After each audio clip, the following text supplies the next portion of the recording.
Assalamualaikum and good day everyone.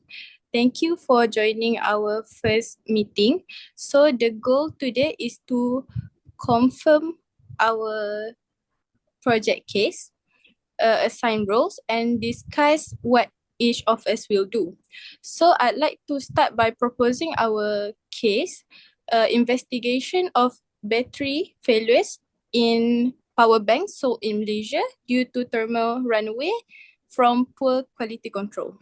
This directly aligns with our assigned topic, battery development, the critical role of analytical chemistry and thermal analysis in ensuring battery efficiency, safety, and performance. I think this case is relevant because power banks are widely used. Incidents of overheatings are real in Malaysia, and it ties perfectly with battery analysis and thermal stability topics. But I'd like to hear everyone's thought. What do you think about this case? I personally think it's a strong case. The technical side is clear, and we can investigate the material impurities and how they lead to thermal runaway. But I wonder, do we plan to include comparison with international safety standard or just a local one? Good question, Alia. I was thinking we should start with SIRIM and MCMC standards since they are local. But it would strengthen our report if we included international benchmarks like IEC or UL standards. So what others think? I also agree that with including the international standards, this is because it can show how Malaysian regulations compare and where gaps might exist. Also, I like that this case links technical failures with consumer safety, which makes it meaningful. But I'm curious, Aisha, from an environmental perspective, how do you feel about this case? Thank you, Shaf. I think it's a great choice. Faulty power banks don't just pose safety risks, they also end up as hazardous e-waste. So our investigations could include recommendations for safer disposal and recycling programs for our power banks. So do you think we'll get enough data on failure rates for our analysis, Iman? Good point, Aisha. I think we will find sufficient data from the consumer complaint the reports, news, article, and maybe some statistics from consumer association. But we will need researchers to identify those sources earlier. So I can plan the graphs showing the failure frequency and potential causes. Nurin, do you think our timeline is enough for everyone to complete this task? I believe so, Iman. But since we only need to conduct 2 meetings for our assignment, here is the adjusted timeline I propose. So first meeting is today. We confirm our case, assign roles, plan research tasks, and agree on responsibilities. So for the second meeting, researchers will present their findings. The analyst will share data analysis. The environmental officer will present recommendations, and we will finalize our report. So do you all think this timeline works? Please share your thoughts. I think it's very realistic, Nurin.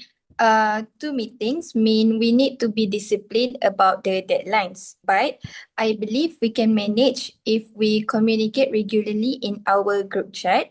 I suggest we update each other every day and every time we do the research so that we stay on track before the second meeting started. I agree with Shaf. 2 meetings are enough if we divide the research task properly now.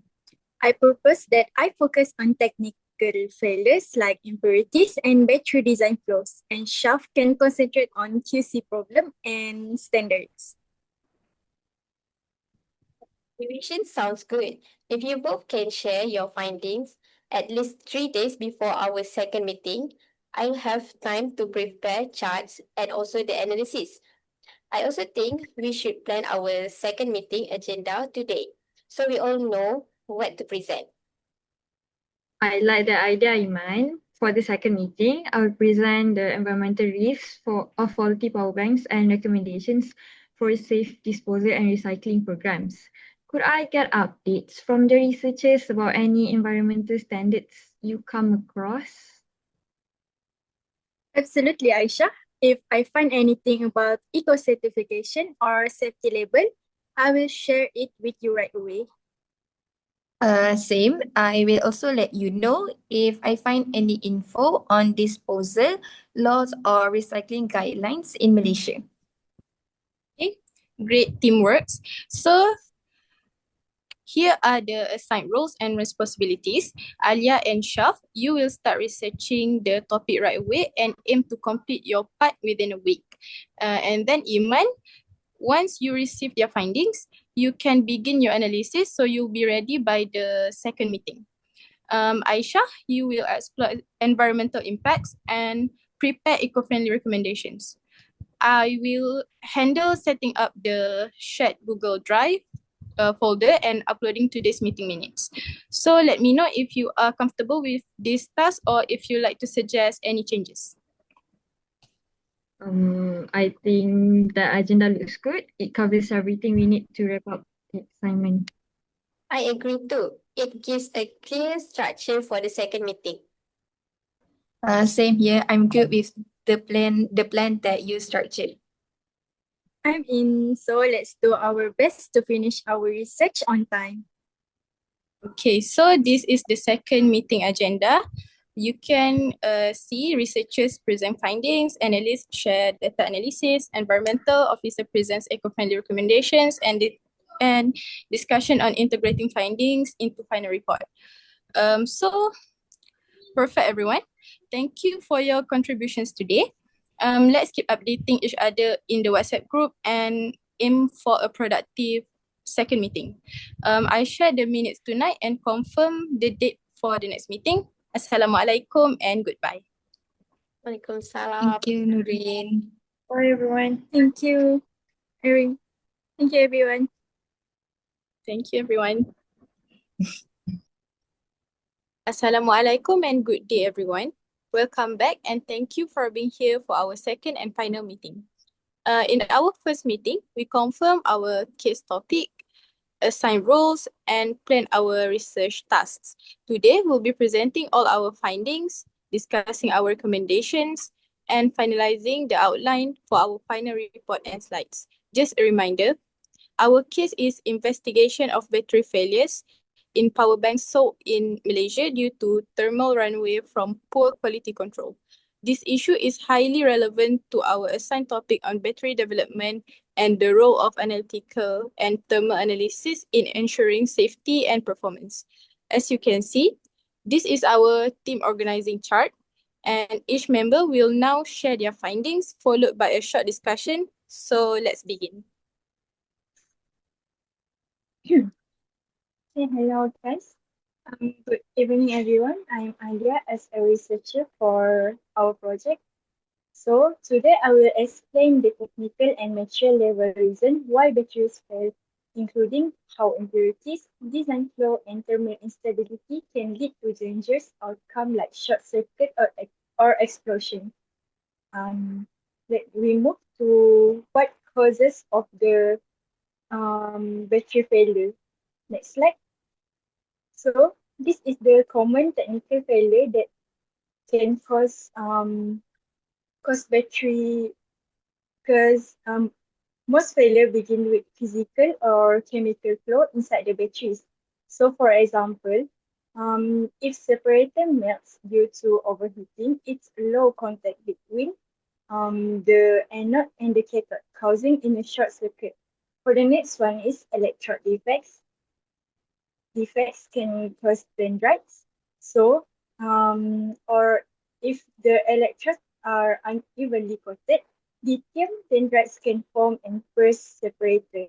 So many lithium-ion batteries also use flammable electrolytes which decompose under the heat, creating the gas and pressure.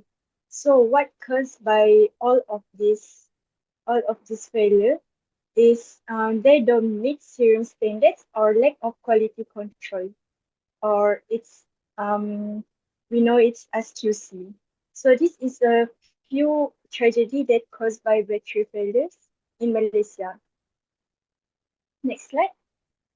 For the next one, I will explain about the impurities. So, another silent threat is impurities in the battery materials. Even the tiny amounts like 5 ppm of iron can create micro short circuits. These are not visible from the outside but can cause localized hotspot. For example, there are few impurities that can be the tiny amount of impurities like Fe, Cu, or nickel. If area gets too hot, it triggers thermal runaway, where temperature rapidly rises and the battery explodes or burns. So it can cause a micro short circuit or lead to localized heating. So the next one is I will explain about the chemistry and thermal stability. As you can see, the graph is between two different material, that is between lithium cobalt oxide and lithium iron phosphate. So if you see there is lithium cobalt oxide that it shows sharper, more stable peaks, um, indicating better safety and cycling performance compared to the first the first graph that is offer higher energy but has broader peaks, meaning it less control and more risk of failure over time. So what is the best material that we can use? Of course, is we can choose lithium iron phosphate because it's safer for our climates like Malaysia, that is hotter climates compared to other country. So the battery chemistry is also metal. So for the last one, I will present how we detect this problem for the all battery, how um to how to prevent all of this failure. So there has several analytical techniques to find this flow. For the first one is inductively couple plasma mass spectrometry. For the second one is thermal analysis, and the third one is X-ray diffraction. The fourth one is Fourier transport infrared spectroscopy.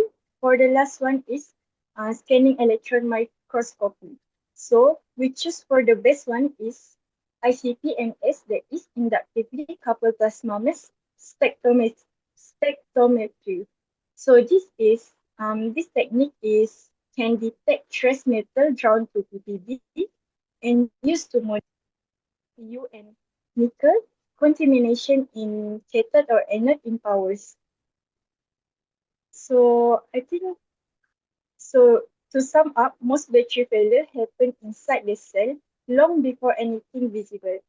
Impurities, poor material choices, and weak design all contributes to failure, but they can be detected and prevent with the right analytical tools.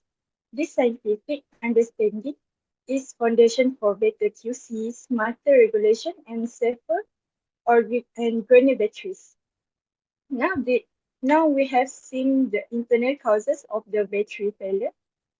So Shaf will explain how the quality control and safety standards can help prevent this failure before the battery reach consumer. Um, Um, Before we proceed with the next presentation, can I ask a question, Alia? Can you explain what exactly happens when the separator fails? oh, you mean for the first slide? Can you show me the first slide? Okay.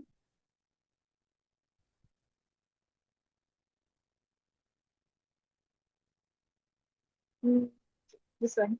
So, this is separator is the common technical failure in battery failures. So, When the separator breakdowns, the positive and negative side of the battery can touch. This creates an internal short circuit which generates heat and start a chain reaction that can lead to the thermal runaway. So that's explain how the technical failure happen to batteries. Other question? Thank you for your attention. I would like to ask some question also, Alia. On your second slide, Mhm. you mentioned how impurities can cause fires, right? But they are so small. Can they really cause fire? Um, yes, they are small, but they are serious dangers. Even tiny amount of metal like iron or copper can cause what's called a micro short circuit inside the batteries. That small short creates heat in one spot, and if the battery doesn't cool down fast enough, it start damaging the layer inside. Eventually, the heat can spread like it lead to the thermal runaway, which is basically when the battery gets hotter and hotter until it either catch the fire or explode. So even a tiny impurity can cause a big problem. Does it Hi Alia. explain your question? Okay. Hi Alia. I think I would like to ask a question as well. So, Okay. based on your fourth slide, if you are testing for a battery for safety, which method would you use first? As I mentioned before, I did start with ICP and ICPM test. It, it is a powerful tool that can detect very small amount of metal impurities. I mentioned before how tiny amount of impurities can cause explosion or fires. So since even a few particles of iron or copper can cause big safety problems, it's important to catch them early before the battery is ever used. ICP-MS give you accurate good data, not just surface level info. So you can really understand how pure to impure the material is. I think that's all for my questions, my part. I think we can proceed with the next presenter. Okay, so now I will present the standards and quality control issues related to our case on power bank safety. First, in Malaysia, power banks fall under general electrical safety regulations. Products like power banks must be certified by SIRIM, as Alia has said previously, which tests them for compliance with safety standards, often referencing international standards like IEC 62133. Certified products can carry the SIRM label, which helps consumers identify the safe devices. However, gaps in enforcement allows uncertified, low-quality power banks to enter the Malaysian market, and this will increase the risk of overheating and explosions.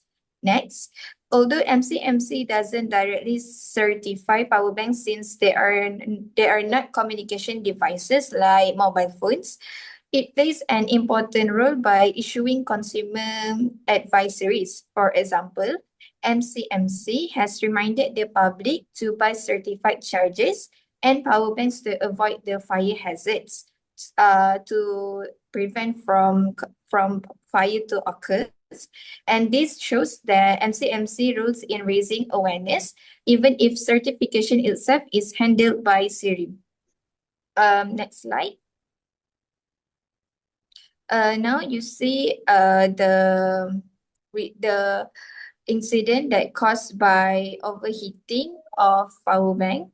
So I will explain the reasons why it happens. First is the poor quality control, or better known as QC, during their manufacturing.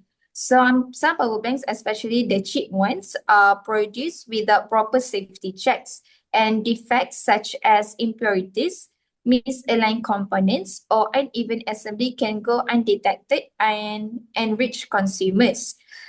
Second is the use of low quality or damaged separator inside the battery. So the separator is the thin membrane that keeps the positive and negative electrodes apart and if the separator is weak or low quality, it will bring damage or poorly made, and this will allow the electrodes to touch directly, causing an internal short circuit, like Alia said before, that leads to overheating or even explosion, and that is why this incident happened.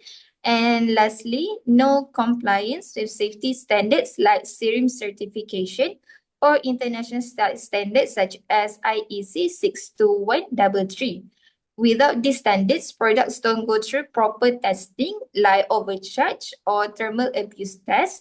This means defects are more likely to slip through, putting users at risk. Or next slide. Okay, now you see the differences between IEC and also UL. IEC 62133 is the main standard used internationally for lithium-ion-based battery safety. It requires comprehensive testing like overcharge and thermal abuse tests to ensure that the batteries don't catch fire or explode. For the UL 2054 is a North American standard focused on household and portable batteries. It includes tests for temperature rise, short circuits, and mechanical abuse. This table compares their scope, thermal testing, and certification processes where they are commonly used. Both IEC and UL standards are stricter than Malaysia's current requirements. Adopting these standards will make a great improve battery safety by ensuring that to ensure that batteries undergo rigorous testing before reaching consumers. Next slide. Okay, this slide highlight the common quality control failures during battery manufacturing. First, material and separator issues like metallic impurities or poor quality standards can cause micro short circuits or internal shorts, leading to rapid overheating and fire. Second, protection and testing failures happen when batteries lack proper overcharge or short circuit protection circuits, or when manufacturers skip through thermal testing. And the third one, insufficient electrolyte purity and destabilize the battery, increasing the risk of gas formation, swelling, or explosions. And these QC failures that show that quality control is a major cause of power bank fires and explosions, as seen in recent incident in Malaysia, as I mentioned earlier. Next slide. Okay, and here is the recommendations to improve the battery safety.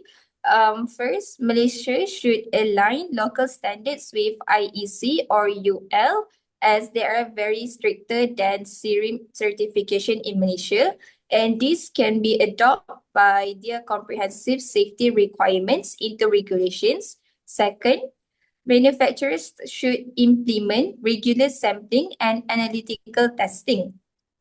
Using techniques like ICP, MS, as Alia said, that they are the most effective and good, can detect metal impurities, and TGA can check thermal stability, catching defects earlier. And third, authorities should require mandatory certification labels on power banks so consumers can easily identify, certify, and safe products for them to buy.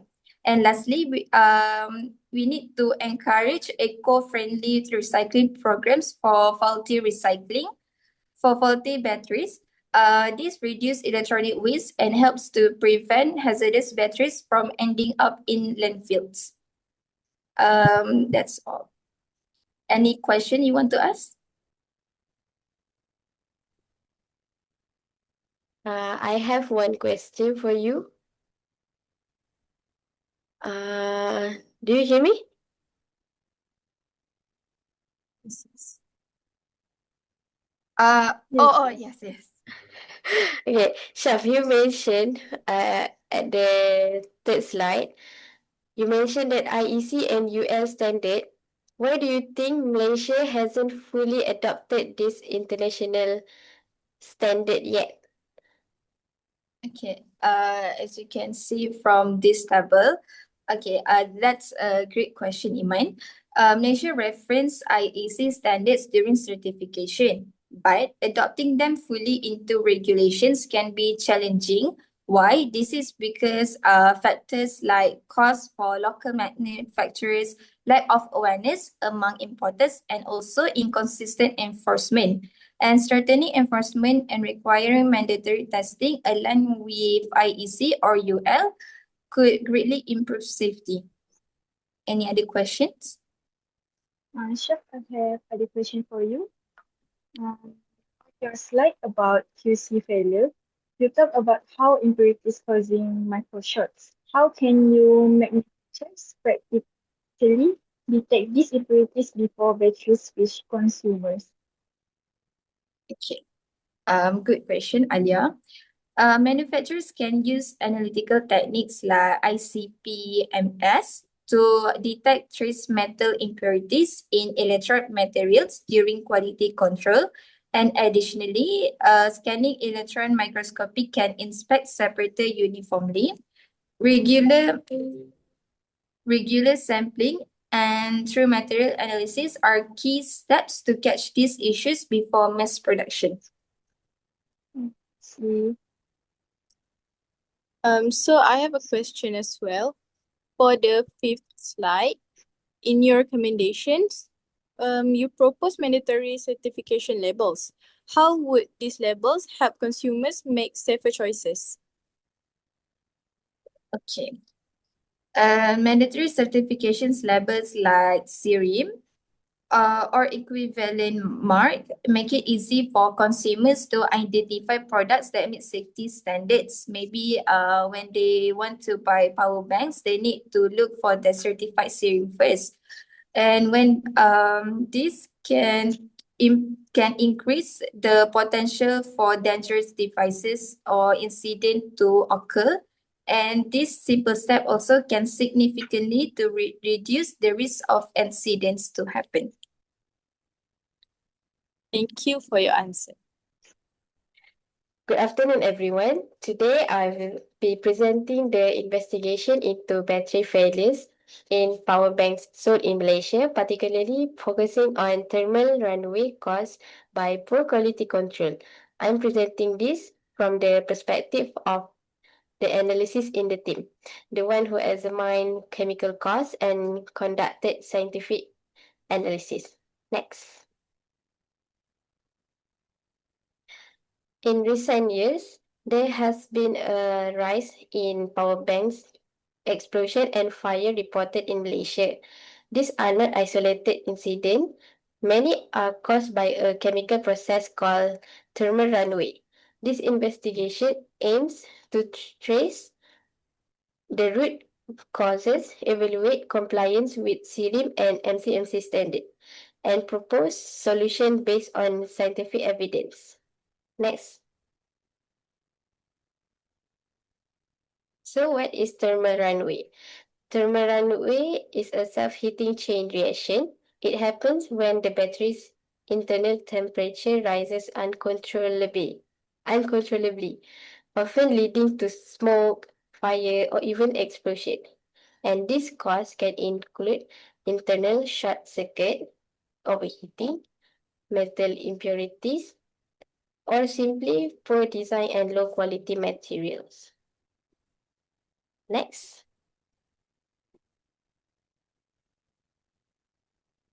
Okay. Power bank in Malaysia are regulated under CRIM standard, specifically MCIEC 62133. They must pass tests for short circuit, overcharge, and mechanical durability.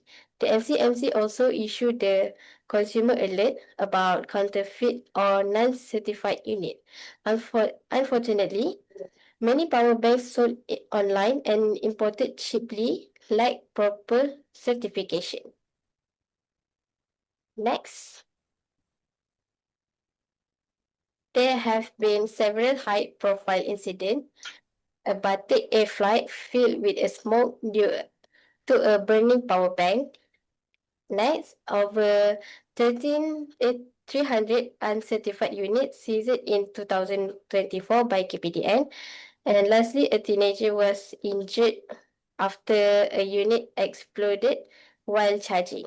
And this incident underlined the real danger of poor quality batteries. Okay, next.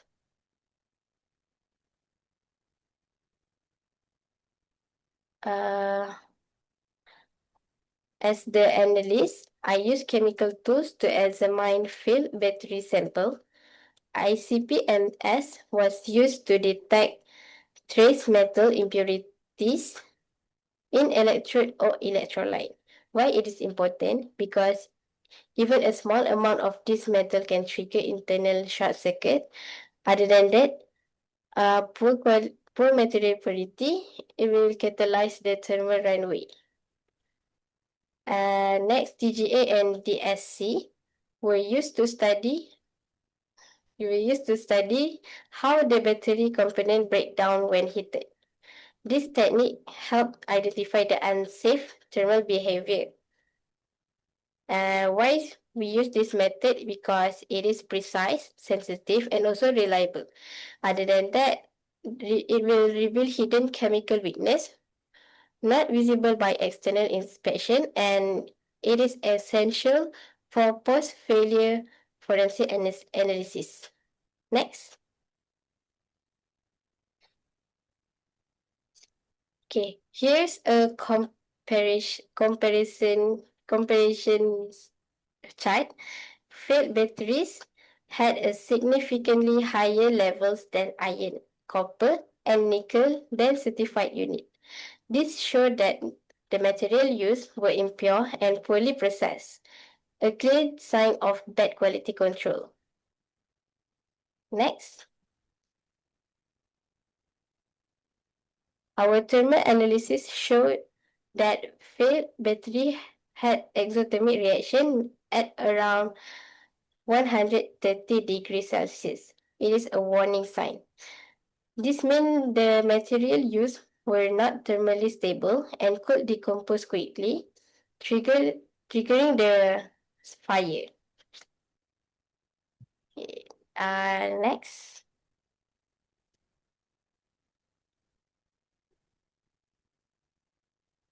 Okay. To summarize this, we found that the metal contamination and thermal instability in fake batteries, and this were caused by the non-compliance with standard, and all of it links back to the poor quality control and weak enforcement. Okay, so next.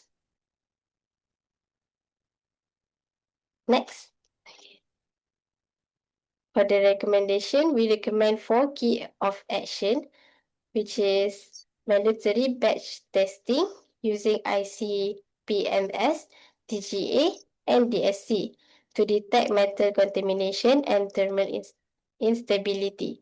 And we will apply before the distribution or market release. Next is strongest serum enforcement to ensure all the power banks pass NCIEC 62133 standards and have the valid serum certification label and also undergoes third-party testing. The third one is import inspection, especially for online sold or bulk imported unit. And we will block the entry of non-certified unsafe product. And lastly, consumer awareness. We will launch the campaign to educate on dangers of uncertified power banks, how to check for genuine label, serum or MCMC, and safe charging for storage practice. Next. In conclusion, the chemistry tools like ICP, MS, and DSC are essential to investigate and prevent failures. And second is enforcing standard and educating consumer can prevent future accident. And lastly, unsafe power bank are real but preventable hazard if we act on the data. Alright, thank you for attention. I'm open to any question or clarification about the data or method use. So I have a question. Can thermal runaway happen in certified power banks too? Yes, but the risk is much lower. Certified power banks have thermal cut-off circuit, better quality materials, and have passed safety tests like overcharge, drop, and short circuit protection. Failures in certified product are rare and usually caused by external damage or misuse.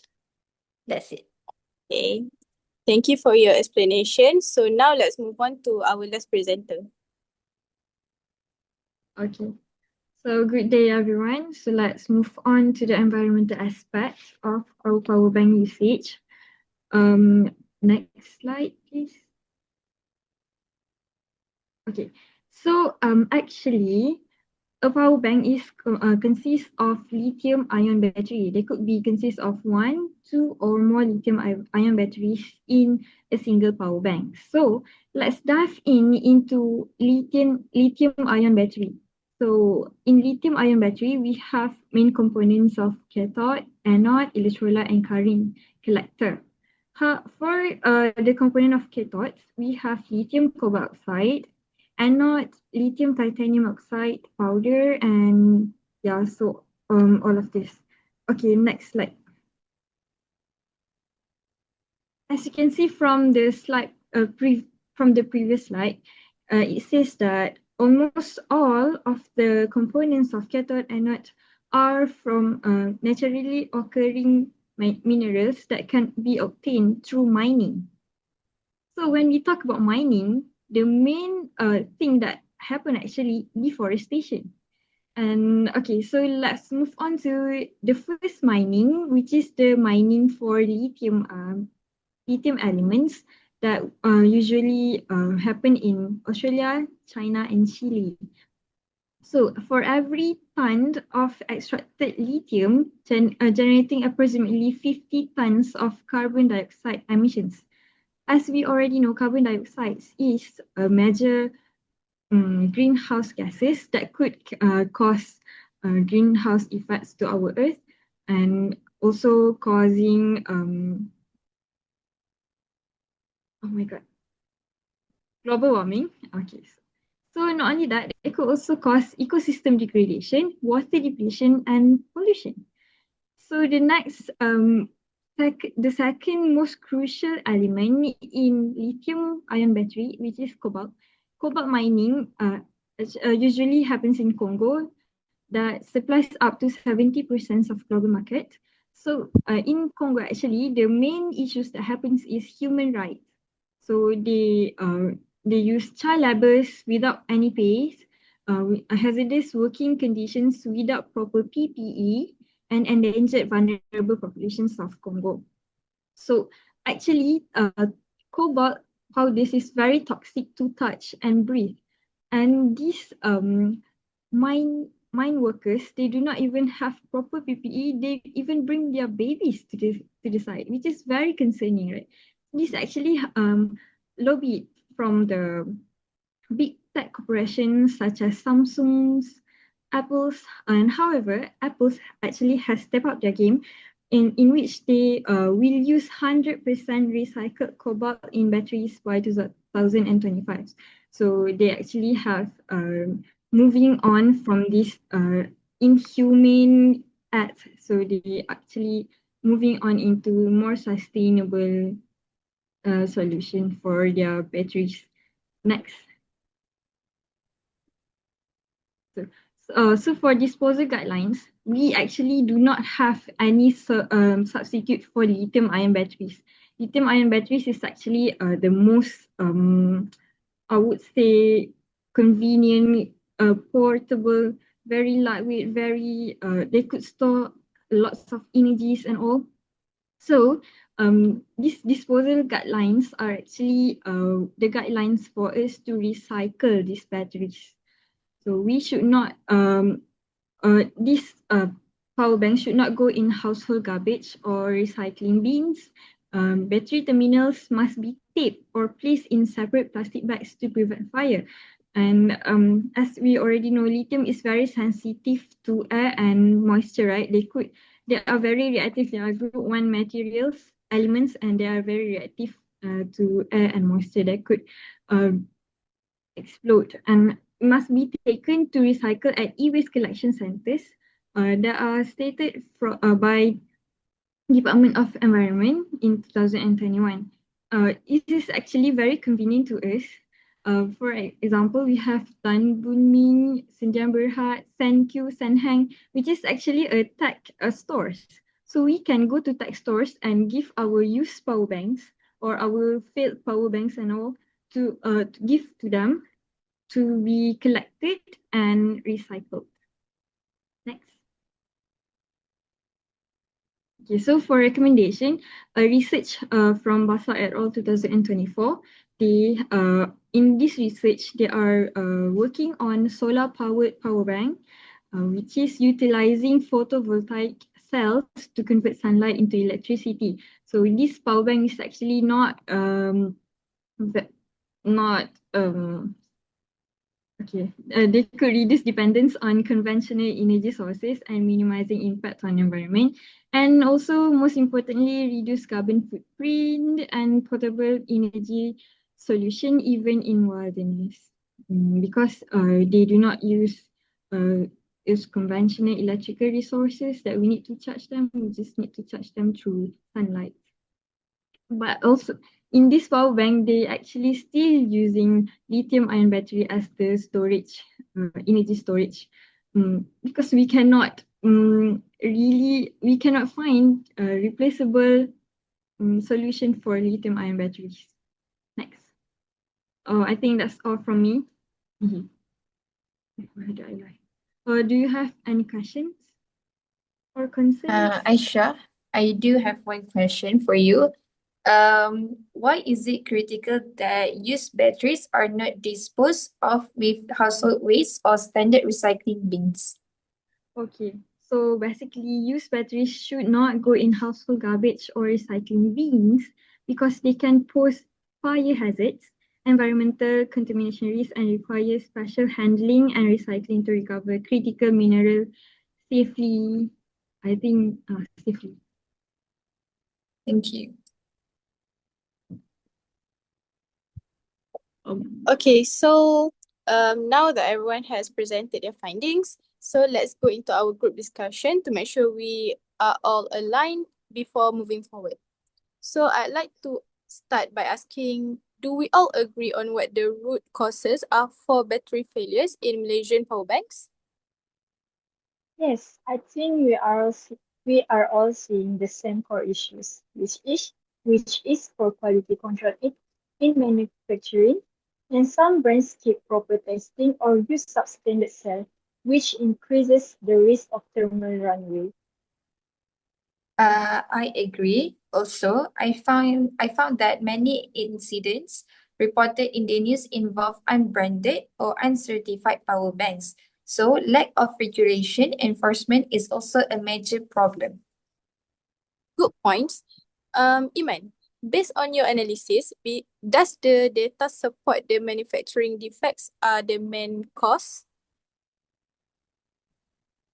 Finally, the thermal analysis and ICP-MS result in the literature clearly show the chemical instability when improper material are used. For example, TGA showed that low quality batteries degrade at low temperature, making them more prone to overheating. Thanks, Iman. Aisha, from the environmental angle, does this issue also affect sustainability?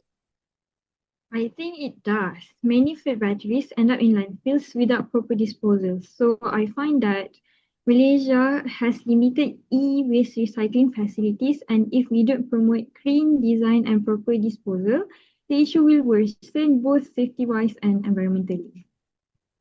Well, that makes sense. Let's talk about solutions. Do we agree that our final recommendation should include stricter regulations, better testing methods, and more sustainable battery design? Mm, yes, we should definitely recommend mandatory safety certification like steering for all power banks sold in Malaysia. Other than that, I think we should also include public awareness. A lot of people just buy cheap power banks without knowing the risks. From the analytical side, we should recommend the use of TGA or DSC and ICP-MS during the manufacturing stage as the standard quality control tools. And for sustainability, I would suggest incentives for companies that use recyclable battery materials or follow green manufacturing practices. Okay, excellent. So to combine our points, first, manufacturers should adopt advanced testing methods like ICP-MS and TGA or DSC.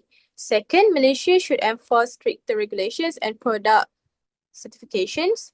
Third, there should be awareness campaign for safe consumer choices. And lastly, environmental friendly production and disposal methods should be encouraged. So does everyone agree with that direction for our final report? Yes. Yes. Okay. All right, before we end the meeting, let's recap what we have achieved today. We have had strong presentations from each of you. Thank you again for the effort. Now let me quickly summarize our key findings and solutions. So just to confirm, we agree that thermal runaway caused by poor quality control is the root issue. Analytical methods like ICP-MS and TGA or DSC are essential for detecting battery problems early. And finally, green manufacturing and better recycling policies are necessary for long-term safety and sustainability. Does that sound accurate to everyone? Yes, that sums up it nicely. So we are all on the same page. Agree. The analysis support those solutions. Awesome, everyone.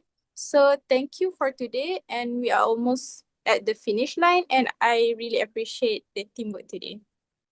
That's all. Thank you. Okay, thank you. Thank you.